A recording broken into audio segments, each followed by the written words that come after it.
ဆိုလိုတာကဥပိ္ပခာပြီးတတ္တဝါတွေကိုလစ်လျူရှုတာမဟုတ်ဘူးပုဂ္ဂိုလ်ကိုလစ်လျူရှုတာမဟုတ်ဘူးတဲ့ပုဂ္ဂိုလ်လုံးတဲ့အပြုအမူကိုလစ်လျူရှု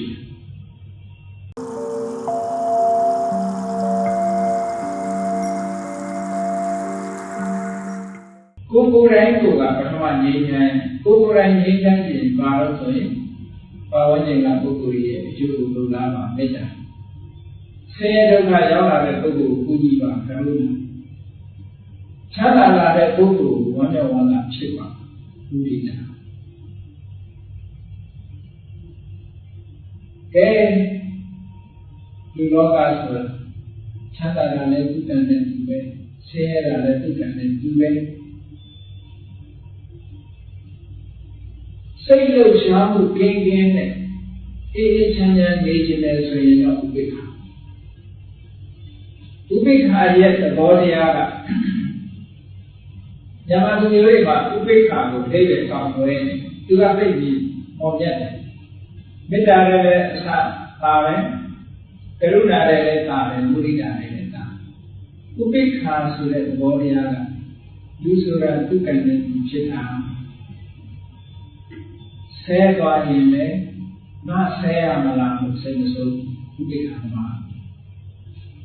ဒါရောက်ပြီးတော့ချီးမွမ်းပြီးတော့အကူကြီးပေးတယ်အော်ဒီကောင်ကတော်တယ်ငါ့ဘောမှာချီးမွမ်းပေါ်ရတယ်ငါ့ကိုကူကြီးပေါ်ရတယ်ဆိုပြီးတော့ဝမ်းသာ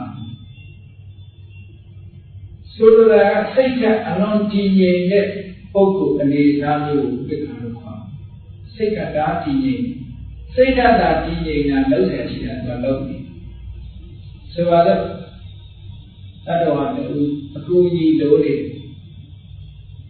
တယောက်ကဆဲပြီးတော့ခိုင်းစိတ်ဆိုးလုပ်ပြီးတယောက်ကချော့ပြီးတော့ခိုင်းဝမ်းသာလုပ်ပြီးအဲ့ဒါဥပိ္ပခာဝမ်းသာတယ်လို့စိတ်ဆိုးနေတယ်လို့ဆိုတာကစိတ်ဟာ balance မရှိတော့တည်ငြိမ်မှုမရှိတည်ငြိမ်မှုမရှိတဲ့သဘောကိုပြဥပိ္ပခာမှာတည်ငြိမ်မှုမရှိဘူးဆိုတာမရှိဒါကြောင့်ဥပိ္ပခာကိုဘာသာပြန်တဲ့အခါကျတော့ equanimity လို့ပြန် calmness mental calmness စိတ်ဓာတ်တည်ငြိမ်နေစိတ်ဓာတ်တည်ငြိမ်နေတာကအခုမြန်မာတွေကဘယ်လိုလေးပဲကောက်လဲဆိုလို့ရှိရင်ဥပိ္ပခာဆိုတာအေးကိုယ်နဲ့မတည့်တဲ့လူဒီကောင်မခေါ်မပြောနေနိုင်ဥပိ္ပခာပြုခာခေါ်မပြောသူစကားလည်းပြောဘာမှမလုပ်တာဥပိ္ပခာဒီလိုပဲဟုတ်အဲ့ဒီဥပိ္ပခာတမျိုးအဲ့ဒီမော်မြတ်တဲ့ဟာဟုတ်မော်မြတ်တဲ့ဥပိ္ပခာဆိုတာသူလုံးတာကိုခီးဆိုင်ပြီးတော့မတည်ဘူးလုံးတဲ့နာတော့